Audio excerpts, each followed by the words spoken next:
ত্বকের যে সমস্ত সমস্যায় আমরা বেশিরভাগ ভুগি তার মধ্যে সবথেকে বড় হলো মুখে কালো দাগ পড়ে যাওয়া।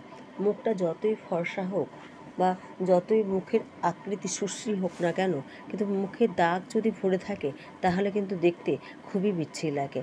আর এই দাগ বিভিন্ন কারণে হতে পারে। প্রেগনেন্সি কারণে অনেক সময় হয়, প্রেগনেন্সি চলে গেলে দূর হয়ে যায়। অনেকে জিনগত কারণে হতে পারে, বা একই ক্রিম বারবার ইউজ করার ফলে দীর্ঘদিন ধরে তার প্রভাবও কিন্তু এই কালো দাগ আসতে পারে। এছাড়া আসতে পারে যদি কেউ নিয়মিত ত্বকের যত্ন না করে, তার জন্য দাগ হতে পারে। ব্রণের প্রভাবে ব্রণ হয়ে যাওয়ার পরে যে দাগ রয়ে যায়, সে দাগের জন্য মুখটা দেখতে খুব বিচ্ছিরি লাগে। যে কোনো দাগের কারণেই হোক না কেন, আজকে যে প্যাকটা দেখাবো সেই দাগ তোমার নিমেষে দূর করে দিবে। যাই হোক, hi friends, welcome back to my YouTube channel. কেমন আছো তোমরা? আশা করবো সবাই ভালো আছো এবং সুস্থ আছো। আর আগের থেকে অবশ্যই নিজের অনেক অনেক বেশি যত্ন নিচ্ছ, কারণ নিজে ভালো থাকলে তবেই তুমি সবাইকে ভালো রাখতে পারবে। চলো কথা না বাড়িয়ে সরাসরি আমরা ভিডিওতে চলে যাই। প্যাকটা তৈরি করতে প্রথমে যে উপকরণটি লাগবে সেটা হচ্ছে চিনি। আমি এখানে গুঁড়ো চিনি নিয়েছি, মানে চিনিটাকে তোমরা মিক্সিতে একবার ঘুরিয়ে নেবে, নিলে ডাস্টের মতো হয়ে যাবে।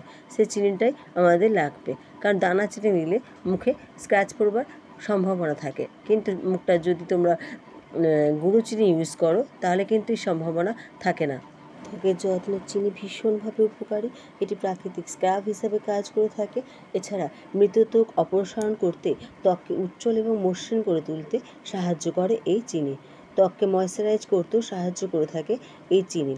যারা ঠোঁটের অবস্থা ভীষণ খারাপ, ঠোঁট শুষ্ক হয়ে গেছে বা ঠোঁটে কালো দাগ পড়ে গেছে, তারা নিয়মিত চিনি ইউজ করে দেখো ঠোঁটে, দেখবে ঠোঁটটা খুব নরম এবং সুন্দর হয়ে উঠবে। লাগবে হাফ চামচের মতো লেবুর রস। লেবুতে রয়েছে প্রচুর পরিমাণে ভিটামিন সি, যা ত্বককে উজ্জ্বল করতে সাহায্য করে। ত্বকের সমস্ত দাগ ছোপ দূর করতেও সাহায্য করে থাকে এই লেবুর রস। লেবুর রসকে প্রাকৃতিক ব্লিচিং বলা হয়ে থাকে। লেবুর রস ত্বকে অতিরিক্ত তেল কমাতে সাহায্য করে, এছাড়া ব্ল্যাকহেডস দূর করে। কিন্তু লেবুর রস ইউজ করবার ক্ষেত্রে অবশ্যই কিছু সতর্কতা মেনে চলা উচিত। যাদের সেনসিটিভ স্কিন, তারা কখনোই লেবুর রস ইউজ করবে না, কারণ অনেকের আবার লেবুর রস ইউজ করলে মুখটা লাল হয়ে যায়। সেসব মানুষদের ক্ষেত্রে লেবুর রস একেবারেই ইউজ করো না। এছাড়া লাগবে 1 চামচের মতো বেসন। বেসন ত্বককে উজ্জ্বল করে তুলতে সাহায্য করে, ত্বককে পরিষ্কার করে তুলতে সাহায্য করে, ত্বকের দাগছোপ দূর করতেও সাহায্য করে থাকে। যারা নিয়মিত ত্বকের সমস্যায় ভুগছো বা ব্রণের সমস্যায় ভুগছো, তারা বেসনকে রোজ ইউজ করে দেখো।